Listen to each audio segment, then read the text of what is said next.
Congo promo de Faté. Bolandaka Congo promo pour Ezolo la vérité. Avec Congo promo, it's not the same. C'est pas pareil. Raf Gendo. Check. Hugues la coiffe Ikote. Et enfin, je suis arrivé. Salon Hugues la coiffe Ikote. Non seulement c'est un salon de coiffure, mais aussi une machine de transformation des hommes et femmes. Regardez-moi comment je suis. Vilain. Mais attendez, 2 minutes. Bogard. Vous allez voir.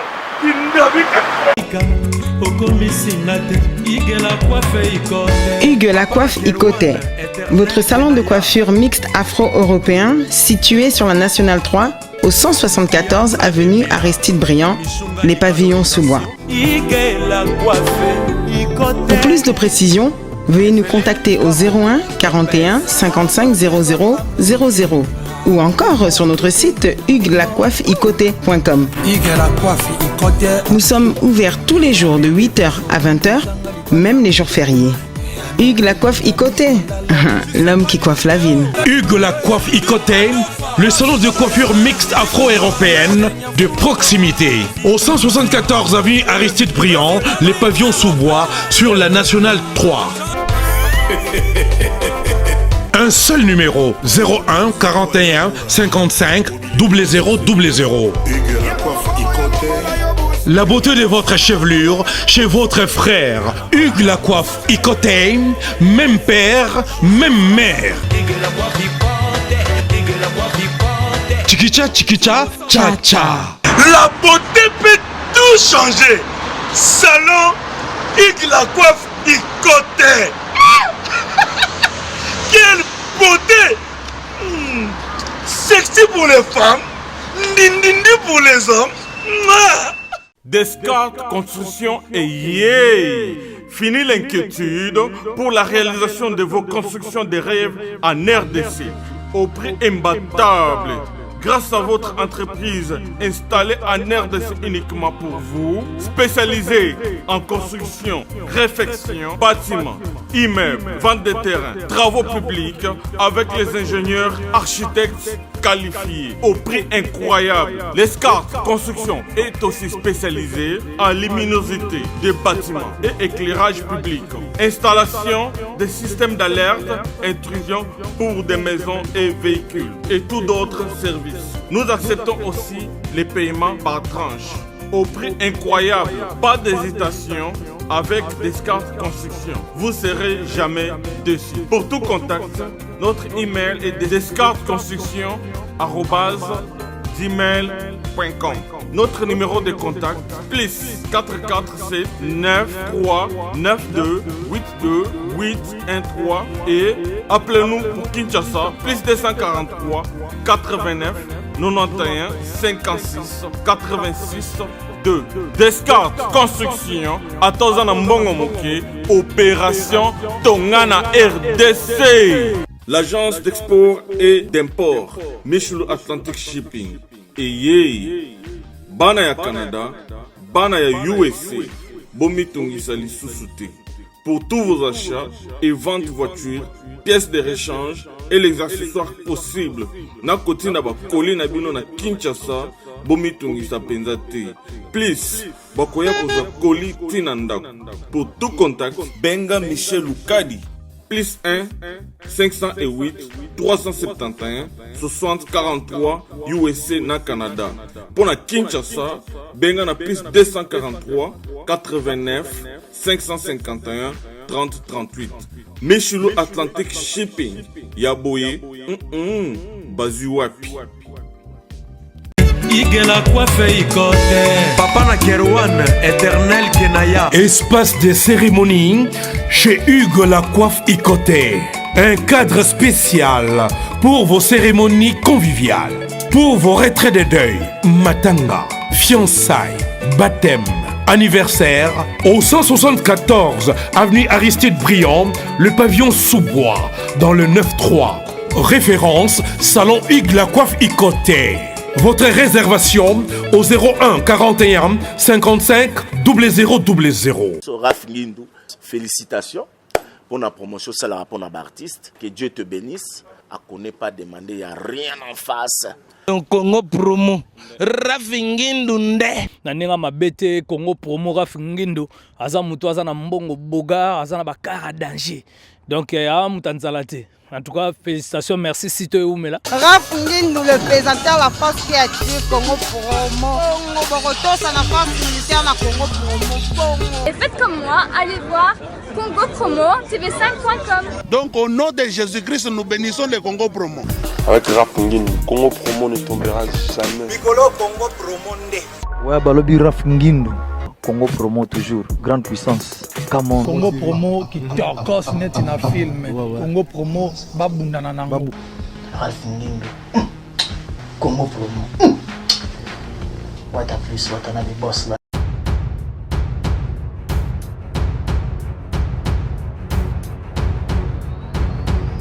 Voilà, merci beaucoup au président Pompo Miyake. Voilà, on peut s'élever parce que nous sommes déjà à la fin de notre émission. Merci vraiment, merci infiniment à vous, chers fans. John Lubila l'exceptionnel, depuis Dallas, champion KIMB, depuis Kenya. Donc, Bana, donc d'épaule, ma belle, on appelle ça Bambo Tebele, Préfina, photo Ephraim, ma belle, il y a non photo, Bambo Tebele, na moi sinayo, il y a Cécile. Ma belle. Mais président comme na souka mais question on a roti kangote balobi ba artiste musicien surtout balé que balandi bino oh lelo succès comme on met ma bango moi succès po bengi on za succès te ba papa ba sala ba succès mais ti papa ba kota ma belé azaki rancunier te en sur la bien na ba journaliste mais oh yo balé ki na bino en tout cas to éviter sur les orgueil on ya modèle nini lelo même bino mikolo ba banga bino te biso ba journaliste écoute na parlons même pas ba fier au benga et pour ça l'émission ça kaminene ba Robinho Mundibu mapeka Paulette on a boire ezongela ye moko ba Fabregas vérité watanabe na éviter te président na éviter ezan nini orgueil wana obino ba artiste bozala na d'infériorité complexe d'infériorité donc ils s'attendent même pas qu'un jour il sera être appelé. Peut-être ça. Mais on a un conseil gratuit. Il y a des fatés à sombater. Orgueil.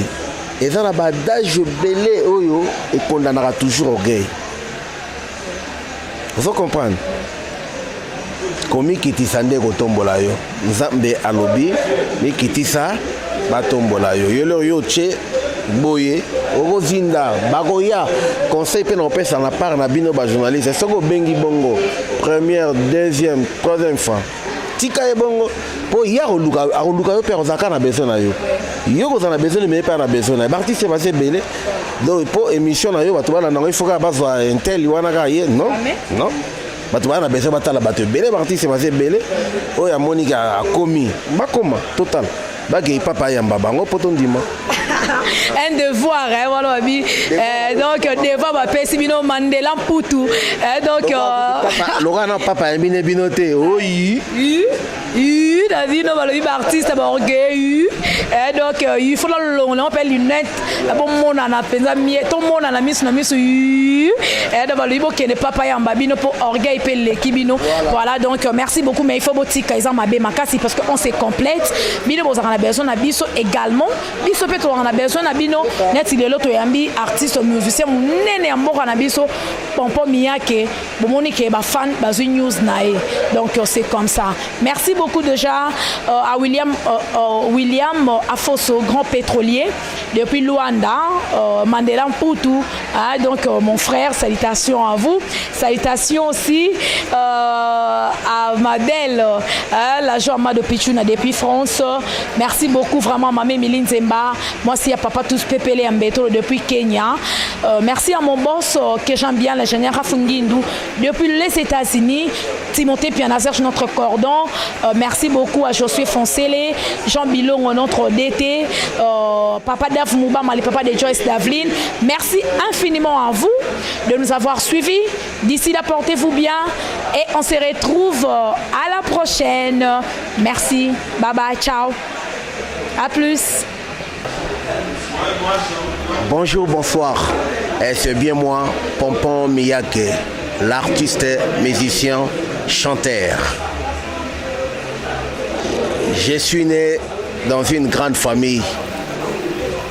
Mon père s'appelait Monsieur Barthélemy Pumbulula Muhongo Angimbo.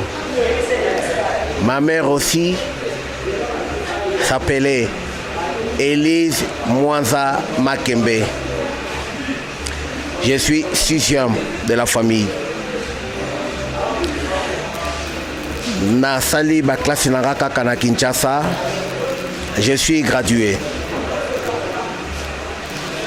Et puis na lingaki musala na ngai ya musique yango na continuer yango ti lelo naza professionnel. Na bandi musique na ngai. Na botami yawa na Kinshasa na Lemba. Tozalaki na Lemba Foire. Na Lomene numéro 24. Na botami na Lovanium. À l'époque, nous avons la série 7, on a dit qu'on précisait, mais la botami, le 19 mars. Alors, musique est allée dans la rail. Bisous aux alagilets, la foire est au fungwama, moment foire est fungwami. Nazala mingi mingi, kaganaba bordu.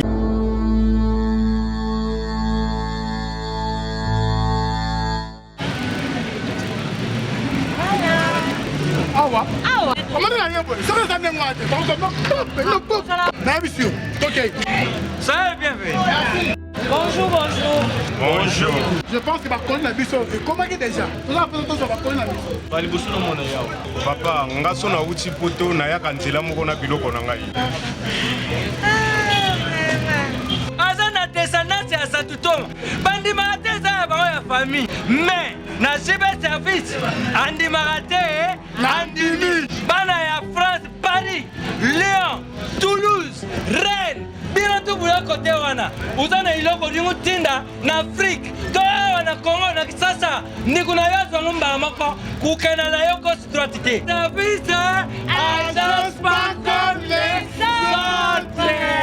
autres. Wana ya clôture ya foire bomo na kimi wana na kena vandi. Nazo yokananga ba musique. Ndenge za kobeta mana moyi wana. Parce que wana l'air wana chaîne à télévision ya radio bandeko ya na foire. À l'époque OZRT. De l'autre comme na RTNC. Nazo kende ko yoka ba musique ya ba télévision ba radio mais ba mona ngai te soki ba moninga na punition. Donc ezala ki déjà donc na ye ko banda carrière na ngai bien parce que mon père n'a pas voulu aussi que je fasse la musique. Carrière na ngai ko banda ngo bien nangaba et pas il y a ba grand parents nanga et pas il y a ba koko na ngai ndé na sali carrière professionnelle. Alors Tilelo nandenge nazoko bana beti na orchestre mikepe et belé avant na kende vivre nazalaki bena chanteur moko oyo azalaki brillant quoi, remarquable batu balingaki nga mingi bazoya ko louenga à l'époque nan kuna comme vedette na beti na orchestre ya liboso ya nga moko anti-volcan oyo sangisaki bana lemba na ngaba na yeko beta na orchestre moko c'est ça la musique na yolo na yeko beta na génération influence ensuite les GI na lemba na beti na story musica na beti l'accompagné par orchestre belé et puis na beti na Tazi Junior na ye ko accompagné Gato na album na ye Gato Bivins dernier album na ye avant qu'il ko vanda na États-Unis d'Amérique na yemba album wana na nsembo ya Mobembo na kei solo vocal nanga pesa na kati voyage ngana kei ezalinda ya mosala kotia motema likolo te na kozongela yo nakei koluka moyen tobongisa avenir na biso aya soki boluki album wana ezaka gagnant ou perdant baalbum wana soki boluki yango bokoyoka na yemba na kati na accompagné bato ebele na Viva premier album na biso tobandi ya nouvelle écriture oyo nga na tiaki nzembo ya Jansi deuxième album ezalaki El Apostrophe oyo na tiaki Kusi Kusa et puis mwese ya tongo na album ya Redi Étoile ya vie nanga Bailo na yemba na sala bakere bene to sala kutu dio na vie Bailo Ponanga bolingo ememisinga ngambo ekotisinga boloko ngambo ya bolingo oyeba te eloko oyo kombo bolingo elekaki nga makasi mpe na sedere lelo awa naponi nazala damu ya mayele nalia mbuma te enemi nanga nde nyoka yaka serge kasanda yo donc na yemba banzembo ebele toyo kosala album ya Fula Ngenge dernière chanson bibi mwana shaba nga mutu nakumbelaki yango donc nasalaki lead quoi. Et après ça, na KIP Victoria, et là ils sont au sali des albums, au sali rendre à César, tu as la nouvel ordre. Donc après Victoria, na monakike, en tout cas na travaillé pe mingi pas ya bayaya, na s'est décidé na créer groupe nanga. Parce que na zonga qui sous FIFA, mais toute une déception moko bon eza naturel mutako kanga yango te eza yemei nzambe l'air na bandaki ko ba pona ba parents nanga na père de ba parents nanga il y a pas longtemps papa nanga akufi année moko na papa Wemba papa nanga bandi malade kuto avant vieux beaucoup kuto zo tout nanga ndenge di père là siko ndenge di la biki ayoki bien on a vieux beaucoup la zana le kuto en forme. Mais vieux beaucoup la koufi liboso na ye après 3 mois papa nanga eko kende maman nanga nde ayeko kufa année passée donc basal sous vivante voilà nazo bunda na orchestre nangai balobi mukola za ko faire orphelin te mais pour nanga naza ko se sentir orphelin. Donc beau soutenir nga, beau soutenir orchestre parce que je ne rien. Oh ya kolia, ya komela, moi kolata ezo monana. Na ko futa pe moi classe ya mwana. Mais soki na lobby na kipe lisusu na musique kakanga moko loboko moko eza kilo na kokate. Na kokate. Voilà ce que le Lugana supprimé côté forme na bambambati. Rien n'est à la bisogara. Hein? Bana la musique à 100% des papas. Donc formule donc idéologie on est changé t'es quoi. Donc toujours péto. Bon, loisir, on s'appellera d'abord dans la musique. Bah genre ya musique nyonso ya malamu ya bien, on s'appellera la musique ya salsa, on s'appellera la musique ya zouk. Et puis on s'appellera Wukeli Susu, na sport, net box, on s'appellera nango mingi, na ba catch américain wana, air mokopé, moi na ba distraction ba jeu de Suisse, ba jeu de cartes, air moko, mais mingi mingi, na yo kaka mingi ndendule. Pour na Damas, en tout cas plan préféré nanga ezalaka trip na épinard. Donc on va mabumwangombe na épinard ya propre wana sokoli ngo penza bien. Na yo kango zelote pour nga mona lamba rapé danger. So la mion mabe na oboya pomba simanga mona lambia. Ouais, na linga mabumwangombe na épinard et à part ça na linga makayabu. Voilà bilonga lingaka. On a linga pena makasi on a kolia du lundi au dimanche. Yango wana. Je ne suis pas marié, mais naza na bana na balaki coutumièrement avec maman et bana nga yaza na Afrique du Sud, mais malheureusement tous a déjà séparé parce que ma bé outi pas ngate moi to sambango ezate ma bé outi pas na yemo kwa za consciente place azali et puis batu bazala kananga ba yebi masolo pourquoi est-ce que na tikaki.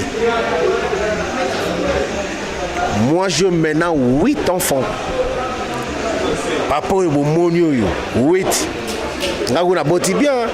Baninga na musuna yebi na otanga kombota bana ba 22 enfants. Ba boti na des autres. Mais ngai pe 8 wana ekoki nanu. Ekoki na ndimite ke na obaksa. Na ndimi souté. Donc il s'occupe ba pilil na biso ya ba jo ezali en tout cas bo pesa ngala melana tika na mwana bota sute na pe manano. Bon, idole nanga kaka moko azali sous invité paix à son âme. Papa Wemba Lenkuru.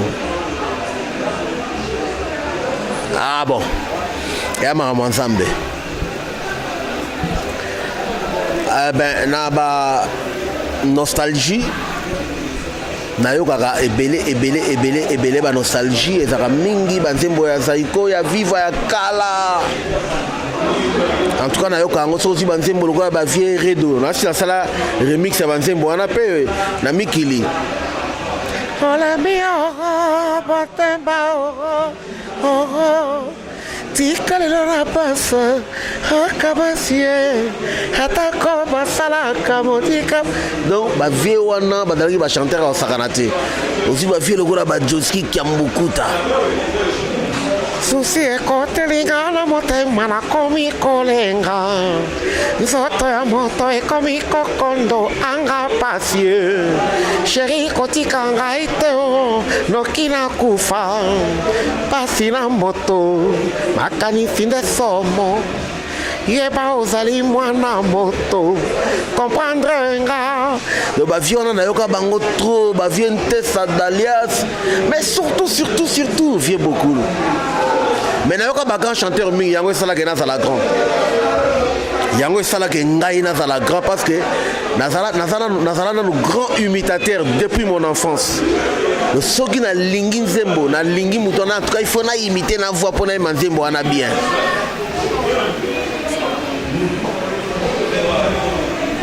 Bon, na bête extrêmement il y avait beaucoup là. Yeti na nzembo lokola na salinini pona koma mopaya na motema na yo yebisanga oyebaka bolingo emataka nzete lelo yo bongoli motema rendre à César ce qui est à César Zouzou malelisa tozalaka ya solo des à deux lelo yo tokomi séparé ngana lelingo maboko ezangelo koyo ntime lingaka na lelingo na leli maboko ezangelo koyo ntime lingaka ngana kowango zuzu ngana kowango na bolingo. Merci.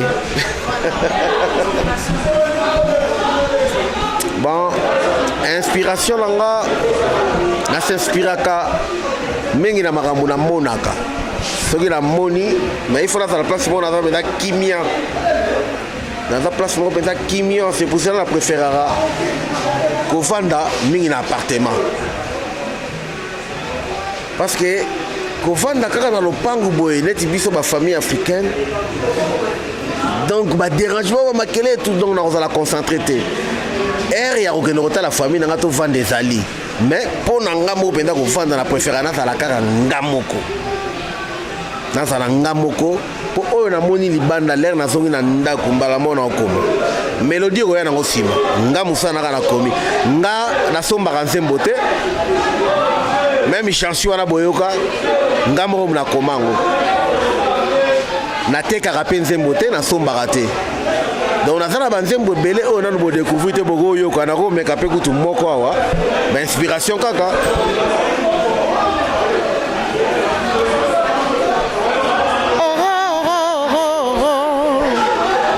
anga e bande ko babolingo boyoka oyo na konzembe sali solo pasi na motema nanga ekomi solo likambo yo boka mwa velo takave mokili yango mokelama sebongo oyo yo kosala na motema mosusu akoyoka mawa kopekisa metina yebi te o nalelaka na ngai soki pe bwale yango ekosila mbula nini tina na yembi na nzembo oyo usiku sara ni bien ni mal na konzemba bénédiction ya mokili nalela te nazela sero ya nzambe o nanga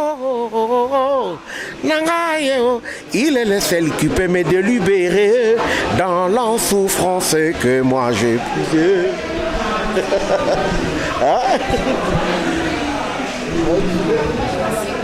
Ah, j'ai fait ma vie. Bon, Nzembo Logo Jansi et dans la inspiration et il y a parti, il y a Master.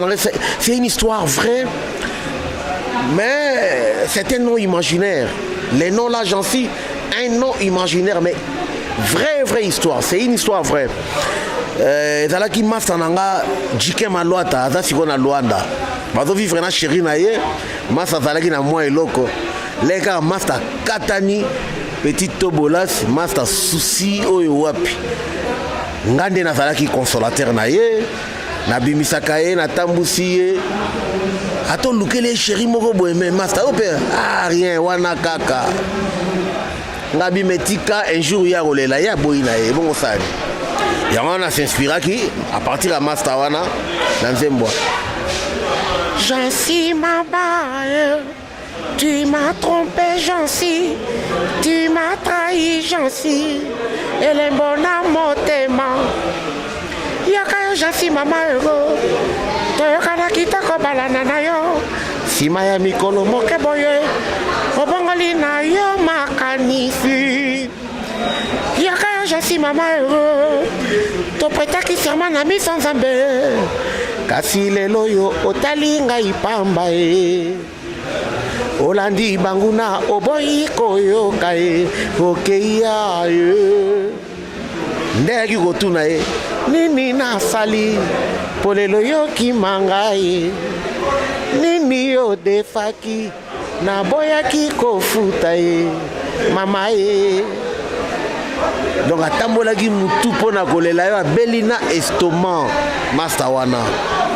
Mais lelo azo pe molonga dina ya bala posé azo gutu ya danger ko place moto lobake ponini basi bazotala le passé te bazotala pe le futur te yo talika le présent mais tala no ba bien ba sala ki yo avant ata le présent zana no bo tam su ya le futur ko le kalisu so ba sala ki na le passé ya wana totala ka le présenter quoi c'était ça en fait.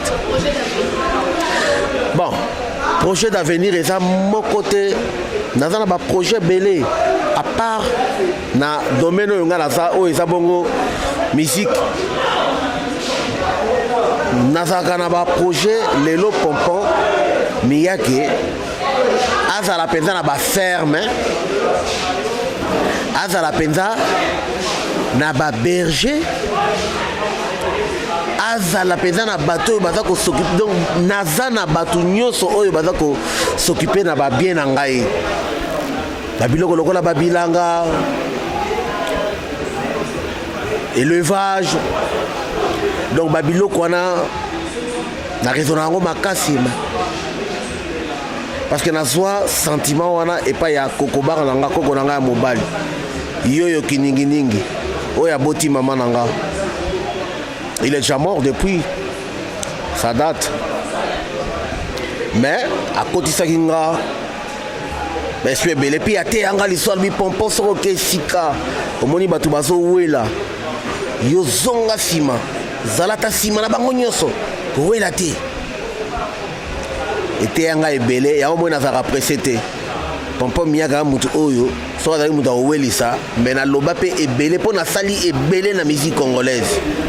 Mais belé pe ba yebi na bangote ba ko ignorer mais oh ba yebi pe bazali ba ko témoigner na sali ebele ya ebele pe na kacha musique congolaise yo kaka na contribuer lokola ba vie na biso te ba papa Wemba ba Rocher te na zolo ba na génération na biso na contribuer même na ba orchestre mususu idée façon a goyemba embeli mabe na bongiso na tio na ligne na sala ngo ya ebele. Ndenge fi na biso bailo kanto asalaka o asa bongo invité viana eda ba chanter rebelle o asa na mayela ko yimba makasi mais bele ba bimana bango ba engra pona programme disque na bo kopesa ngo na kopesa li soutenir na c'est la bino boya bo soutenir so ibo contribuer bo bengi Betty Masengu bo bengi c'est pas mon numéro nanga moko pezali mais nangé passé par Betty Masengo pour nzele fungwama parce que Betty Masengo mona kana olianga moko mais pourtant dans le belagi ngona voilà numéro nanga ezali plus 243 89 81 49 599 plus 243 89 81 49 599 auto lingia benganga abenganga na numéro wala to sola pour na besoin na bino vraiment na besoin bo soutenir ba valeur bo soutenir ba bouriki te o bouriki il faut comme kaka ingrat les gars azuma pe azuma papu comme kaka ingrat po avi chance à passer na banc de l'école te avi chance à vendre na ban église te bo wana to tena pesa ba nyama to na place à moto moto ndengwa na zanyama ko pesa confiance te otombola été bo soutenir une ba valeur. Moi j'ai eu la chance de passer au banc de l'école. Je parle français et je parle anglais. Na ça la peu orgueillité. Et puis na qui très intelligent. Na ça ba collègue autotaki na ba banchik, ba ko témoigner, ba témoin oculaire bazali. Mais pourquoi être orgueillé? Pourquoi? Pour nani, pour ça la yo nini. Papa mbo za la ki grand ya munene mais oya na ope bo vandi bo solo li bo lien na bino ensemble bo s'équiper bo ke ego ça la nini. Ba benga yo na émission netikaka. Na chata lo wa vina nga mukoloji ben piana. Yegu to ba benga mutu pamba. Mo yo nante ke kutana papa. Non? Ya ngai ye wana pompo miyake ye wana na kananga kaka ndenge bomoninga problème na mutu te na fingaka te bien éduqué bien instruit donc na koli na ba parents moko ya boboto biso do koli benda papa ke ndaka boulot maman nanga ke ndaka boulot ba mère aleki nde ba koli sabiso biso na ba mère na père soir biso do koli ba marque wana bon papa intellectuel maman intellectuelle ba témoin bazali Lemba Foire Lumene numéro 24 c'est là où je suis né. Bon concert nazo beta vendredi oyo le 25 mai 2018 donc cela veut dire vendredi oyo kaka oyo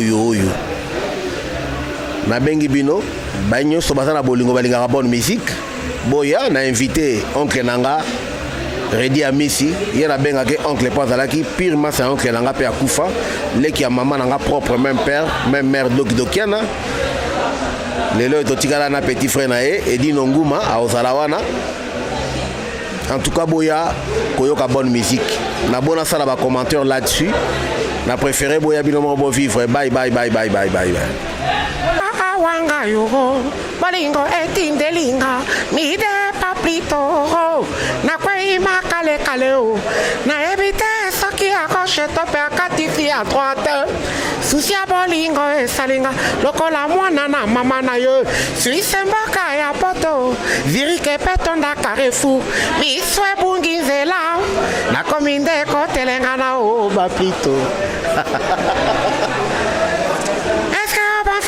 penga yo panga mabanzo manga elukaka yo eske salaka yo mawaro yo saki abanzitangwa bolingwa la joie mondele asala l'hôpital bakoni yo babi kao posali kosala oya bolingo rozo kande o susi ya bolingo ebelisaka o.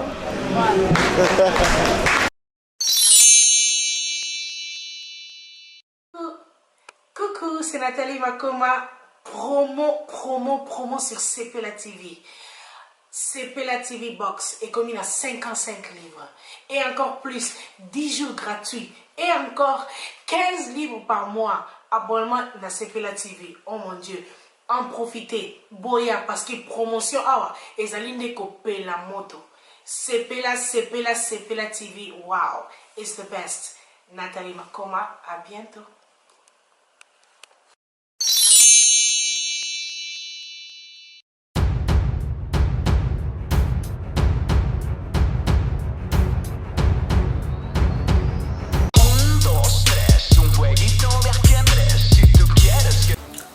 à tous, vous êtes sur Congo Promo.